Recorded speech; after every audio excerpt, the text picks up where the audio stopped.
WOCA, Ocala, Gainesville, The Villages, 1370 AM, 96.3 FM, The Source.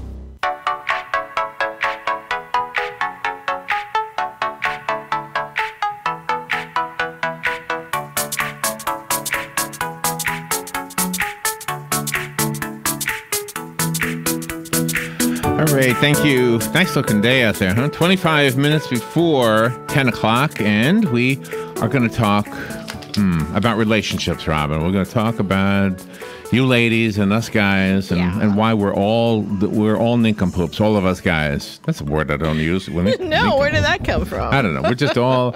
I used to think that when you hear like talk shows and women are really just not happy with everybody who's a male. and I know men do the same thing. It's like, I'm done with women, right? Whatever. I always think, well, you really only need one. You know, you can be looking all over the world. You can say, yeah, men are kind of dopey, but you just got to find that one. And then you got to remember he's probably going to be dopey sometimes. So when we saw the title of the next book, which is Get Rid of Your Stupid List, we both thought that's a great title. That is a great title. I had no idea what the book was about until we were able to look into it from the material that was sent to us. The author of the book is T.L. Adams. Tanisha, am I saying her name right, Robin? Is what the T stands for. She served in the military. She's a veteran, and she's a dating expert. I think I read she's divorced also, right? Yes. So she kind of knows her way around men. If you've been married at least once, right? Yes. Good morning, Tanisha. How you doing? Good morning. How are you? Good. Oh, I'm great. Where are you calling from? I am calling from Grand Prairie, Texas. Oh, really? How's the weather out there today? Cold. I had to put my coat on this morning, I'll be honest. We're in Florida. I don't know if you know. That's where you'd call. Yes. So anyway, so the book is for ladies. It's for women, right? Yes, but men can use it too. Oh, men can use it too? Now, Yes. but I don't know that men have a list. Do you actually have a list? I've met guys that have lists. All right. So why do you want us to get rid of the list? So you can, the whole point of getting rid of the list is to eliminate your unexpected expectations when it comes to dating. I gotcha. So you're like, okay, he has to be fine. He has to have this six-pack. He has to work out. He has to have all this money. But if you get rid of that, okay, then what do you have? I just want a really good man. Then you have me. If you get rid of all that, you have me. That's me. It's like, I just want a really good man that's going to treat me right, that's going to treat my kids right, love me, be honest, somebody I can trust. So those things that we look at on the outside, it's not that important if you really think about it. And that's what some women do. I mean, some women are very, very unrealistic in the partner that they're looking for, and it's nobody's fault but their own. Men are that way too, though. Yeah, they want a pretty woman on their arms. They want her to look a certain way. We just have all these unrealistic expectations. And then we're like, why can't I find somebody? Well, you did. You just overlooked them. Oh, good. Yeah, I think you're very smart. That's really good advice. But how do you know? I mean, what's the test to know that the guy is going to be good for you? What's the test? That's when you just get to know the person. You just don't write him off because he wasn't tall enough or he wasn't short enough. You just have to get to know him. Get to know him past the first conversation or the first appearance. See, this is really good advice, but I'm wondering how easy it is to abide by it because we're all so set on what the person we're going to have a relationship with will look like and will be like, right? And that whole money thing, that's a variable, by the way, the money thing, because you could have a lot of money tomorrow. Right, and you can also meet a guy. I've met plenty of guys out here in Dallas that have plenty of money, but they didn't want no relationship. Oh, so, yeah. So you can have the money and everything else, but if you're not wanting a committed relationship or you just want to date around or focus on your career, that wouldn't work for me.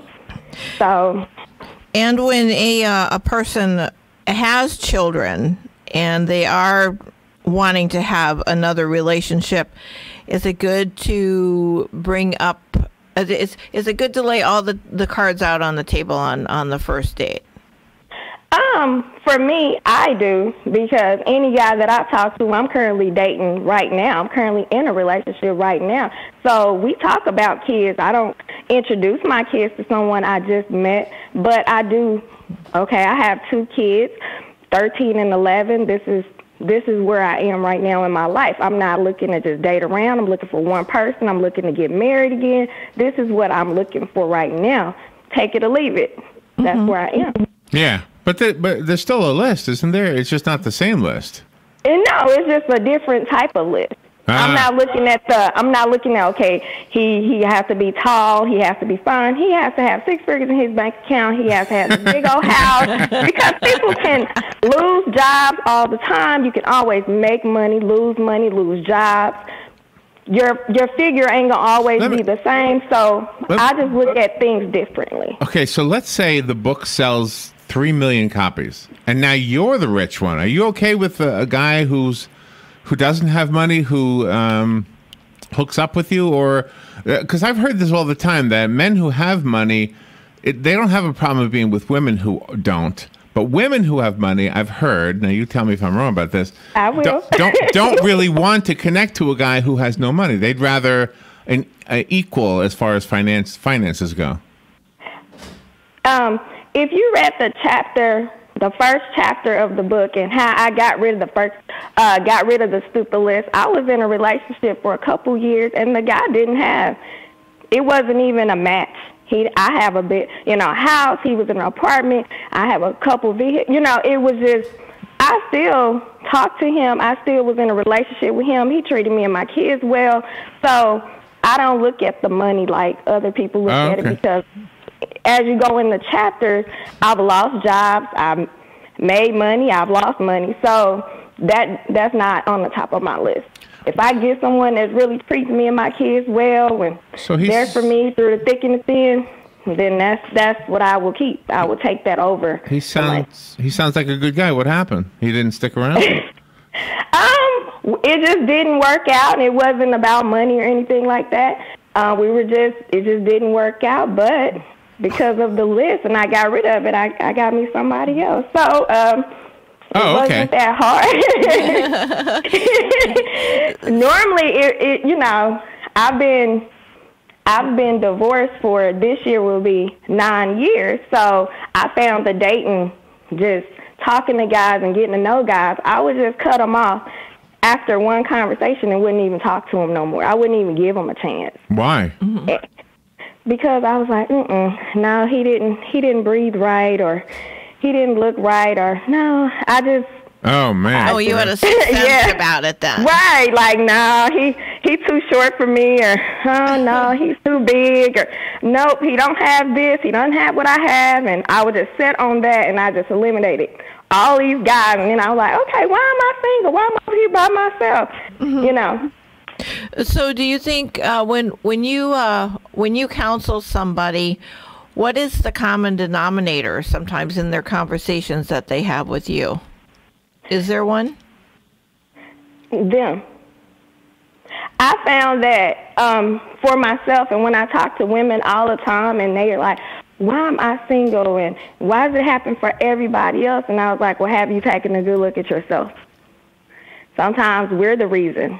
That we're single. That's and yeah. That's what I found. I was the reason. I had all these different guys coming at me and want to take me out, and they wanted a chance. And I was like, no, I'm not interested. And if I keep dismissing everybody, yeah, I'm going to be single, because I didn't give anyone a chance. But just if I could talk to you as a father figure, you don't want to lower your standards too much. I understand what you're saying. But at the same time, you've got some, some, what do you call that? You served in the military, so you've got some standards. And not that people who don't serve in the military don't have standards, but you know what I mean. You've got some standards, especially when you have children. You got real standards. You got to make sure those children are loved and cared for. So you don't want to lower them too much, right? No, you don't. But I just look at things a little bit different, like outside of the material, because you can always get that. So what normally the women here in this area, they look at bank account, cars, houses. And I was like, okay, what if he have all that and cheat on you or, doesn't treat you right? I mean, I'd rather have a person that have less treat me good, and we can build up to get all those things together. That is true. That is really true, yeah. What do you tell the woman who has been burned like twice? I mean, she's given her all to one person for 10 years. She's given her all to another person for 5 years, and they both just said, okay, I've had enough of this relationship, leave. What do you tell that kind of a woman? Will she ever be able to trust a man again, and what should she look for? Good question. Like I said, I have been divorced for 9 years, so I have been dating for 9 years. I was married for 6. I was with my ex-husband for 7 years. So I have been burned through the marriage. I've been burned through the dating process.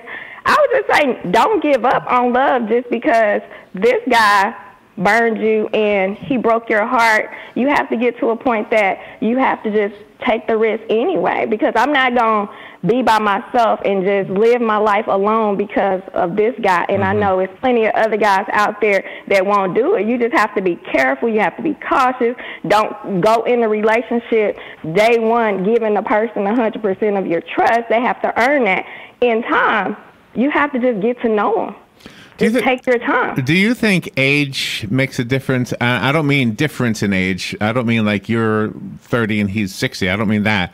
I mean like, let's say, well, we all develop, but let me just use men specifically. I think men are more immature for longer.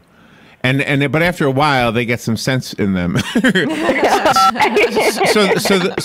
the guy that burned you when you were younger might turn out to be a really good guy 10 years later. Do you know what I mean? Mm-hmm. Maybe he was just a little bit immature, and that's what really burned you.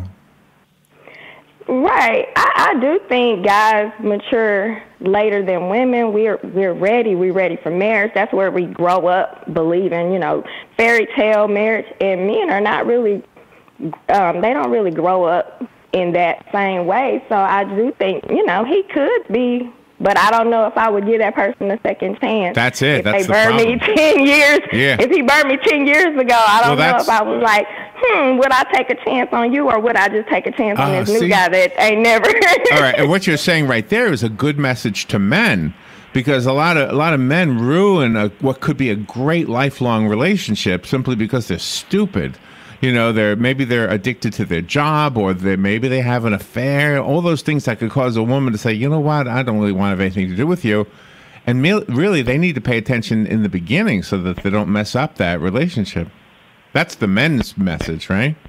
Right. That is the men's message. But not only to the men, to women, too. I know women that have messed over good men, and after the men have done everything and given their 100% into the relationship, the woman mess up.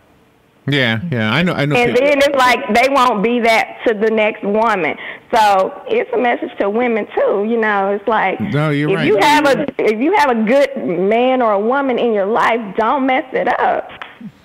Do you think that it's okay now, since you're looking, and then you counsel women who are looking, for them to make the first move, for them if they're at a social gathering or something, whether it's at a party or their church, that's okay for them to go up to the man to, start chatting with them and ask them out, or should they wait for the man to do that? I'm very old school, but this is a new generation. Women are bolder now. We're making money. We're independent. We have our own everything. I do know women that do go up to guys. I personally do not. I prefer guys to chase me and come and talk to me first. Do you like... That's just the age we live in, that women do that. But, it works out. And guys like to be chased, too, and, they like that. They think that's attractive and a turn on if women come up to them. Well, what do you think about the online dating? What kind of value do you place in that? I have done online dating, so I just think if you're busy and you're working every day, I don't really go out. So that is my way to meet people. I just do my research, and I do background checks, and I do different things, for safety. But I don't see anything wrong with it. Wow. Do you have to pay for those background checks? Some things are public record. Oh, okay. Oh. Okay. Mm-hmm. Wow, it does the book to you. I'd like to know how you do that. I've often wondered how people do that background check stuff. You got somebody in mind. No, not me. But when you see people online, they always talk about the dating online and say, how do you know these people are not, going to be bad? Right. You don't, but you don't know if anyone is going to be bad. You don't know. You can meet someone off the street. I have guys come up to me all the time. I don't know anything about them either. Once I have a couple of conversations, I pull different things from their conversation. Okay, find out where they're from, where were they born at. Different things, first and last name, date of birth. You can pull a public record on anyone. All right, I have a question about this, and forgive me for not knowing. When you do the conversations you just referred to, are you talking or texting? How do you communicate with the guys? You talking about online or? Because I've never done it, and I'm never going to do it. I just don't. I just. In other words, Robin and I are old. Okay, so yeah. Okay. But how do you actually get? I'm sure that everybody who's interested knows how to do this, but I'm just curious. How do you communicate? Okay, normally it's an app, and you communicate like through text message back and forth, and then someone will be like, here's my number, call me, and then you go that route, know. But initially it's a text back and forth, just like your phone, but it's like through the website. Oh, okay. And the visual, how accurate is do they actually show a picture that looks like the real them? Or do they put... Well, I've had a girlfriend tell me that she was catfish because this guy actually put a picture of himself. It was years ago. And when she met him in person, she was completely turned off, and the date was, it wasn't a date. So he was 20? You can post pictures. It doesn't say what age. Of course, you would hope that they would put current pictures, but I do, social media checks. I do background checks and all of that. If I decide that's the route I'm going to go. Oh, okay. Were you ever nervous about striking up a new relationship again? No. Never nervous. And since you said you had a 13-year-old at the beginning of this conversation, they're just going to start entering the realm of dating. Do you give them any different advice? Oh, yeah. That's a good question. If they're just starting? My son is 13, but he is not dating or anything like that. He's like, I want a girlfriend. I'm like, let's stick to the books. But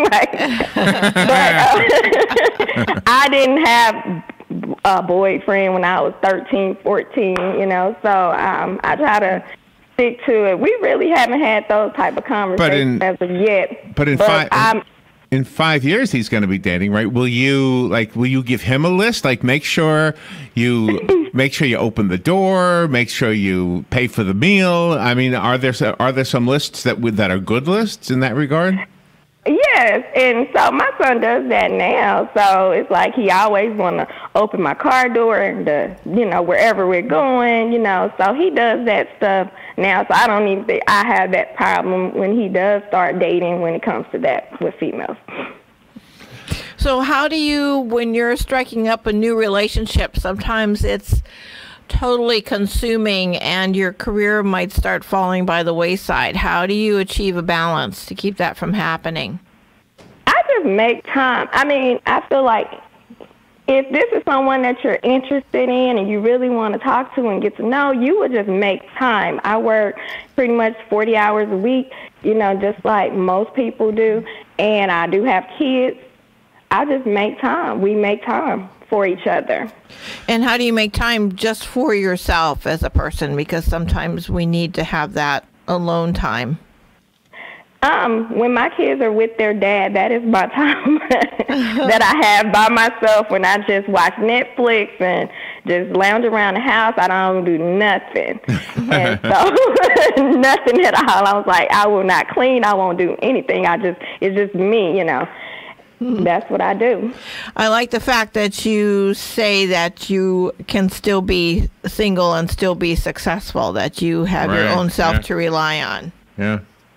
Right. I just think that's very important. I learned that lesson the hard way through my, when I went through my divorce. I ended up, having medical problems because I didn't realize that when you go through a divorce, the toll that it takes on you, and health-wise, it just took a major toll. I ended up losing my military job. I ended up losing a couple jobs after that. That's why the money thing is not top on my list, because I had that, and then I lost it. Almost lost my house and everything. Oh, my gosh. And so, when you're going through things like that, your priorities kind of shift. It's like, it's not that important, as I thought it was. So that's why the money thing is not on top. But, I went to school. I finished my MBA. I finished my counseling degree. The VA covered all of that. So I didn't have no student loans when I finished school. And I just kind of got back on track. And then that's when I got, employed again. And I'm just at a better place than I was 9 years ago. Well, congratulations. I see you. I mean, I don't know if you're interested in this, but I could see you as a late night dating advice radio host. People call in and ask you advice. That would be, I think you'd have a huge audience. The book is doing really well. It's called Get Rid of Your Stupid List. Seven reasons you are successful and still single. Let's see. I found the book on Amazon. You got 5-star ratings across the board. It's only the Kindle's only $3.99. The hardcover is $8, and the paperback is $11.99. Do you have a website associated with the book? Not yet, but you can go on my Facebook. It's Arthur T.L. Adams. To look at my Facebook and my Instagram, it's the same thing, Arthur T.L. Adams. Okay, Arthur T.L. Adams. And Tanise, thank you so much for being on the air with us today. Congratulations on the book, and good luck with everything you're doing. You sound like you've got some really good advice, not only for your own children, but for other people as well, whether you ever do that radio show I just talked about or not. I need to work on that. That sounds like something I would listen to that, and just because you're entertaining and you've got a great way of expressing yourself. Thank you, Tanisa. Thank you. That was fun. All right, we'll be right back.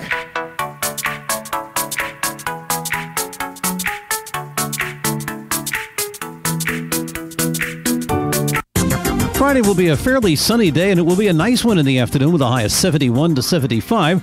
Clear to partly cloudy, moonlit skies Friday night, lows ranging from the low 50s in the interior to the mid to upper 50s along the coast. For Saturday, sunshine mixing with clouds and warmer, high 76 to 80. Sunday morning, clouds and a shower or thunderstorm, then some sunshine, windy and cooler in the afternoon with temperatures mainly in the 60s. From the Florida Weather Center, I'm meteorologist Joe Lundberg. Veterans Helping Veterans USA. Call 352-433-2320. We help veterans and their families with limited financial assistance, counseling, employment referrals, and a food and clothing bank. You can help in making a huge difference in the veterans' lives we serve by donating food, clothing, household items, or direct financial assistance. All donations are tax deductible. Veterans Helping Veterans USA. 352-433-2320. Thank you for your attention, and God bless America. Palm Garden announces Fast Track. Fast Track. Focused assessment, safe transition. When a new guest is admitted to Palm Garden, we start with the ABCs. A is the assessment to determine what the guest needs. B is for basic care, which is excellent nursing and therapy. And C is for consistency to provide what's needed throughout the stay. Fast Track. Palm Garden will get you home fast, really, really fast. Take a fast tour of Palm Garden, located at the corner of Southwest 27th Avenue and 34th Street. Why not serve a delicious, intimate, and very easy dinner from Honey Baked Ham of Ocala? They have about the best ham produced ever, and turkey breast or beef pot roast or pork roast. I thought they just served whole or half hams or turkeys that you picked up at Thanksgiving or Christmas. They have so much more. They have a cafe and do all kinds of hot and cold catering. They'll do most of the work while you get all of the credit.